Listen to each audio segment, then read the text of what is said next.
Hello. आज की इस वीडियो में हम बात कर रहे हैं बेसिक अंडरस्टैंडिंग ऑफ सोशियोलॉजी, जो कि माइनर पेपर है सेमेस्टर फर्स्ट का, और साथ ही में सेमेस्टर थर्ड के स्टूडेंट्स का जिन्होंने सोशियोलॉजी अपने एज ए माइनर सब्जेक्ट लिया है। तो आज की इस क्लास में हम सोशियोलॉजी, अंडरस्टैंडिंग ऑफ सोशियोलॉजी का कंप्लीट सिलेबस डिस्कस करने वाले हैं। ये class BCom, BA, BSc, BBA, BCA के उन सभी स्टूडेंट्स के लिए फायदेमंद है जिन्होंने sociology as a minor paper को सिलेक्ट किया है। तो इसका जो सिलेबस है वो 4 यूनिट में डिवाइड है। बहुत ही छोटा सा सिलेबस है। सोशियोलॉजी का मीनिंग और स्कोप क्या है, इंपॉर्टेंस क्या है, सोसाइटी और कम्युनिकेशन, एसोसिएशन, कम्युनिटी के इनकी मीनिंग क्या है, मैरिज, फैमिली, कास्ट क्या चीज़ है, और स्टेटस एंड रोल क्या है। तो बिना टाइम वेस्ट किए हम स्टार्ट करते हैं अपनी क्लास को। अगर चैनल पर नए हो तो चैनल को सब्सक्राइब जरूर करना, और ये क्लास उन बच्चों के साथ जरूर शेयर करना जो कि सोशियोलॉजी के स्टूडेंट हैं। तो बात करते हैं सोशियोलॉजी के मीनिंग, नेचर एंड स्कोप की। मीनिंग क्या है सोशियोलॉजी का? सोशियोलॉजी वह साइंस है जो सोसाइटी में social groups, institution and tradition और सोशल प्रोसेस का क्या करती है, साइंटिफिक एनालिसिस या साइंटिफिक स्टडी करती है। यानी कि एक सोशियोलॉजी वो साइंस है, या यूँ कहे कि that branch of science which is study the society, social group, institution, tradition and social process of the society. उनको करती है यह समाज की संरचना यानी स्ट्रक्चर और फंक्शन को और उसमें होने वाले चेंजेस को समझने में क्या करता है, हेल्प करता है। यानी आपका जो क्वेश्चन आएगा, what do you mean by sociology, that means आप आंसर करोगे, sociology provides us an opportunity to understand the structure of society, its elements and process. It not only help to solving social problem but also helps in social reform. ये सिर्फ social problem को solve करने में help नहीं करती, बल्कि उसको society के जो स्ट्रक्चर है उसको रिफॉर्म यानी कर सुधार करने में और पॉलिसी को बनाने में क्या करती है, हेल्प करती है। Sociology helps in developing a deeper understanding of society bye connecting with other social science. यानी ये सोसाइटी की जो अंडरस्टैंडिंग है उसको और भी ज़्यादा डीप में लेके जाती है, जो कि अदर सोशल साइंस के साथ ये कनेक्ट करके करती है। बढ़ते हैं आगे। मेन फीचर्स क्या है सोशियोलॉजी के? It is a social science, ये सामाजिक विज्ञान है। Studies society and it's components, ये समाज और उसके एलिमेंट का क्या करती है, स्टडी करती है। Uses scientific and systematic method, इसकी जो मेथड है वो साइंटिफिक और बड़े ही सिस्टमेटिक ढंग से है। It explain the development of society and its effect, ये सोसाइटी के को डेवलप करती है और उसको इफेक्ट को, यानी ये समाज के विकास करती है, उसके प्रभाव की क्या करती है, एक्सप्लेनेशन करती है। बढ़ते हैं आगे।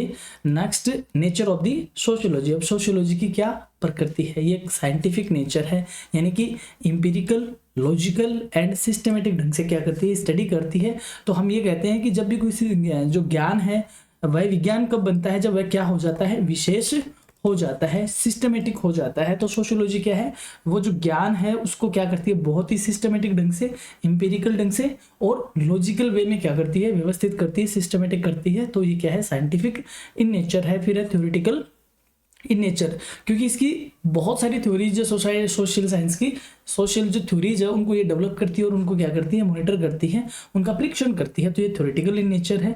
फिर ऑब्जेक्टिविटी, यानी इसके कुछ ऑब्जेक्टिव है, ये अनबायस्ड होकर समाज के लिए यानी सोसाइटी के लिए क्या करती है, काम करती है, यूँ कहे उसका स्टडी करती है। और ये पर्सनल फीलिंग्स से क्या होता है, अबेंडन होता है, मुक्त होता है। यानी कि ये पर्सनली फीलिंग्स को लेकर नहीं काम करता, ये अनबायस्ड होता है। ये ईच यानी ये कहा जाए कि ये पूरे सोसाइटी की सोचती है, ना कि पर्टिकुलर वन पर्सन की। तो ये ऑब्जेक्टिविटी है इसके अंदर, ना कि ये सब्जेक्टिव ही है। सब्जेक्टिव होगा तो ये पर्टिकुलर पर्सन टू पर्सन होगा, तो ये सब्जेक्टिव नहीं होकर क्या है, ऑब्जेक्टिव है। फिर है सोशल स्ट्रक्चर एंड प्रोसेस। तो जो अपनी जो जो सोसाइटी है उसका जो स्ट्रक्चर है, उसमें चल रही जो भी प्रोसेस है उसका ये क्या करती है, एनालिसिस करती है। और ये डायनेमिक नेचर, क्योंकि अपनी जो सोसाइटी है वो टाइम के अकॉर्डिंग क्या होता रहता है, चेंज होता रहता है। तो जो सोशियोलॉजी है वह भी क्या होती है, चेंज होती है। That's why it is a dynamic in nature. बढ़ते हैं आगे। Scope of sociology. अब सोशियोलॉजी की स्कोप में क्या क्या है, ये किन किन चीज़ों को क्या करती है, स्टडी करती है। तो पहली बात तो सोशल ग्रुप्स, यानी सामाजिक जितने भी समूह है, like family, caste, community, cluster, जो भी है इन सबको क्या करती है, ये अध्ययन करती है। यानी समाज के जितने भी अंग होते हैं, एलिमेंट होते हैं, सबको क्या करती है, स्टडी करती है। फिर सोशल इंस्टीट्यूशन, जैसे जो भी रिचुअल होते हैं, विवाह हो गया, परिवार हो गया, शिक्षा हो गई, धर्म हो गया, इन सबको सामाजिक संस्थाएं है, ये इन सबको ये अपने अंदर लेती है। फिर है सोशल चेंज, समाज में जो भी चेंजमेंट होते हैं, जैसे इंडस्ट्रियलाइजेशन हुआ, अर्बनाइजेशन हुआ, मॉडर्नाइजेशन हुआ, इन सब को क्या करती है, स्टडी करती है। So it is a dynamic in nature, और ये जो सोशल चेंज है वो भी इसके स्कोप में आता है। फिर है कल्चरल स्टडी, यानी समाज की जो कल्चर है, जो ट्रेडिशन है, जो वैल्यूज है, ये क्या होता है, किसी भी समाज की बैकबोन होते हैं, तो इनको भी ये स्टडी आउट करती है, या इसके स्कोप में इनको भी स्टडी किया जाता है। फिर है सोशल प्रॉब्लम्स, जो भी poverty, illiteracy, crime, gender discrimination, और भी जो सोशल जो प्रॉब्लम्स है, इविल्स है, उन सबको ये क्या करती है, स्टडी करती है, उनमें रिफॉर्म करने की बातें करती है, उनको सुधारती है, उनका एनालिसिस करती है। तो ये सारी चीज़ें, यानी सोसाइटी में या समाज में जो चीज़ होती है वो सारा किसका स्कोप है, सोशियोलॉजी का स्कोप है। बढ़ते हैं आगे। एक यहाँ पे गुड न्यूज ये है कि जो मॉन्यूमेंट्स ऑफ राजस्थान वाला जो आपका पेपर है वो ऑलरेडी अपलोडेड है, ठीक है, कंप्लीट सिलेबस के साथ। बट उसकी अब यूनिट वाइज क्लास और इंपॉर्टेंट क्वेश्चन विद आंसर हम लेकर आएंगे। तो आपका जो वैल्यू एडेड कोर्स वाला जो पेपर है मॉन्यूमेंट्स ऑफ राजस्थान, वो बहुत ही शानदार तरीके से हम तैयार करवाएंगे। बढ़ते हैं आगे। Relation of sociology with other sciences. अब अदर साइंस के साथ या अदर स्ट्रीम के साथ सोशियोलॉजी का क्या रिलेशन है? फर्स्ट है इकोनॉमिक्स, क्योंकि समाज में हम रहते हैं तो समाज में हम क्या करते हैं, कोई ना कोई इकोनॉमिक एक्टिविटी करते हैं, कोई ना कोई आर्थिक क्रिया करते हैं, और वो आर्थिक क्रिया किसी संबंधित होती है, इकोनॉमिक्स से। और हम रहते कहाँ हैं, समाज में। तो सोशियोलॉजी का इकोनॉमिक्स से क्या है, बहुत ज़्यादा डीप रिलेशन है, क्योंकि सारी इकोनॉमिक एक्टिविटीज किसको इफेक्ट करती है, सोसाइटी को इफेक्ट करती है। फिर है पॉलिटिकल साइंस, तो जितने भी जो पॉलिटिकल सिस्टम है वो किसके लिए है, समाज के लोगों के लिए है। तो पॉलिटिकल साइंस के साथ सोशियोलॉजी का बहुत ज़्यादा गहरा रिश्ता है। फिर है एंथ्रोपोलॉजी, यानी समाज किसके बिना अधूरा है, संस्कृति के बिना, और ये दोनों किसके बिना अधूरे हैं, मानव के बिना। तो ये सारे एक दूसरे के एलिमेंट है, सो इन आपस में इनका क्या है, बहुत ज़्यादा डीप रिलेशन है। फिर है साइकोलॉजी, क्योंकि हम किसकी स्टडी करते हैं, व्यक्ति के बिहेवियर एस्पेक्ट को समझने की कोशिश करते हैं, यानी जो भी उसका मेंटल और फिजिकल बिहेवियर है, या यूँ कहे एक जो समाज में रहने वाले लोग हैं उनका जो बिहेवियरल है उनको क्या किया जाता है, स्टडी किया जाता है, और वो क्या है, साइकोलॉजी में आता है। तो हम ये कह सकते हैं कि सोशियोलॉजी का साइकोलॉजी के साथ बहुत गहरा रिश्ता है।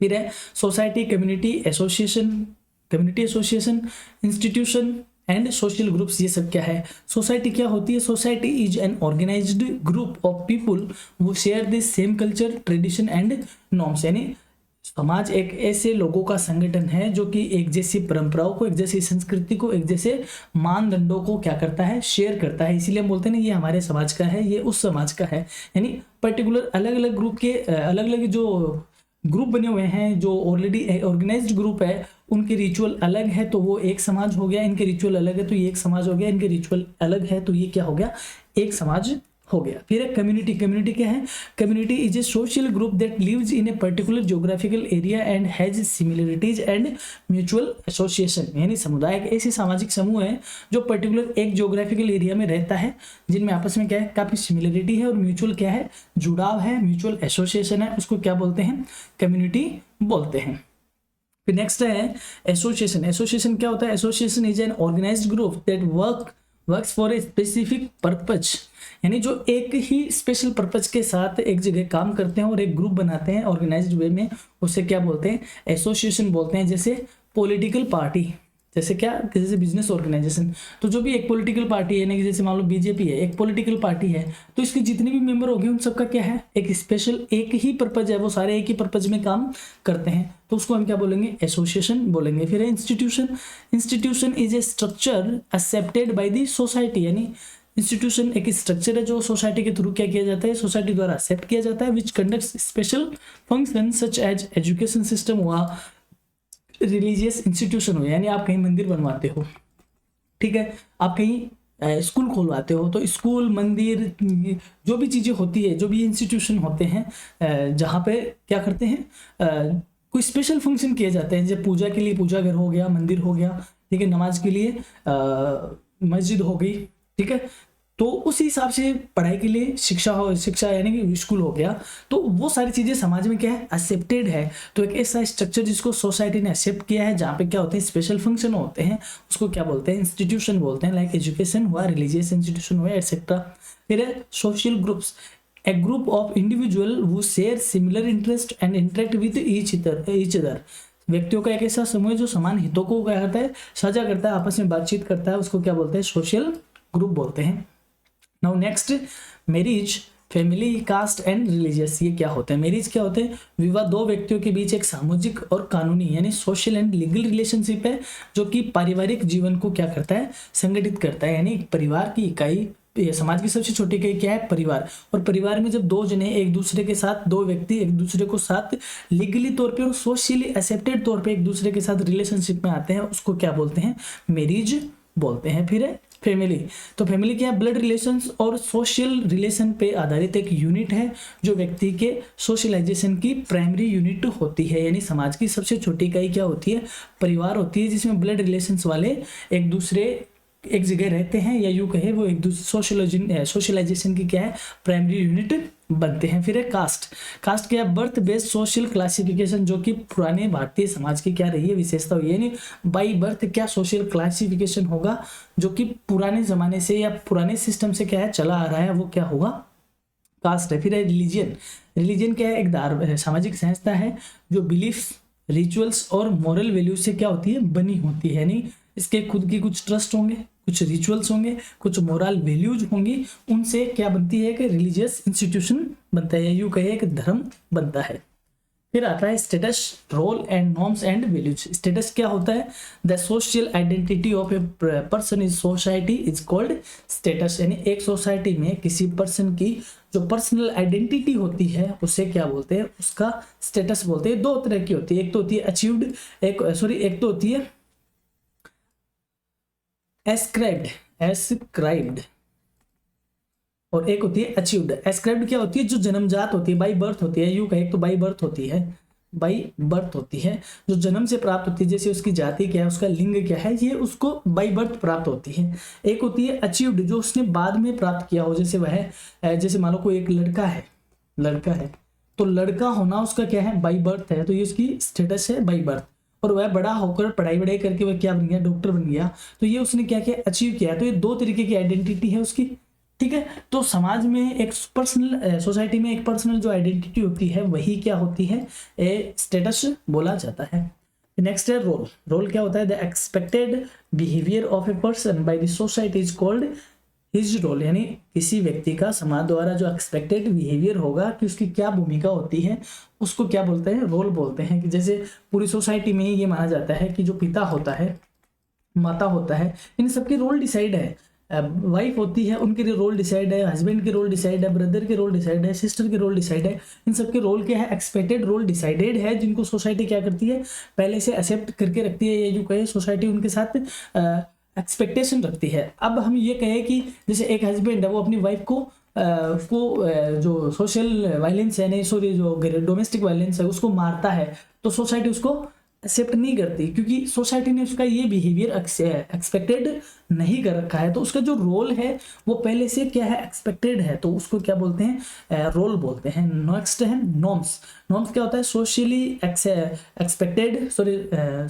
Accepted rules which maintain discipline and order in the society. यानी समाज के वो स्वीकृत नियम जो समाज में अनुशासन और व्यवस्था को बनाए रखते हैं, उसको क्या बोलते हैं? नॉर्म्स बोलते हैं। फिर है वैल्यूज।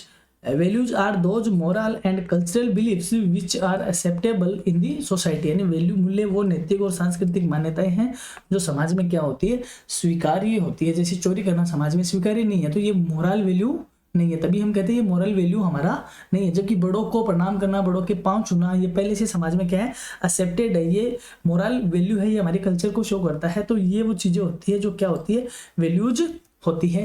तो ये बहुत ही छोटी सी सोशियोलॉजी की क्लास है, बहुत ही छोटा सा इसका सिलेबस है, तो हमने इसको पूरा कर लिया है एक ही क्लास में। बहुत ही छोटा सा सिलेबस, आई होप आपको समझ में आया होगा। कल छोटे छोटे क्वेश्चंस आएंगे, आपको बस थोड़ा सा ओवरव्यू मिल जाए, इसके लिए हमने क्लास रखी थी। अगर अच्छी लगती है लाइक करें, शेयर करें, चैनल पर नए हो तो सब्सक्राइब करना जरूर ना भूले।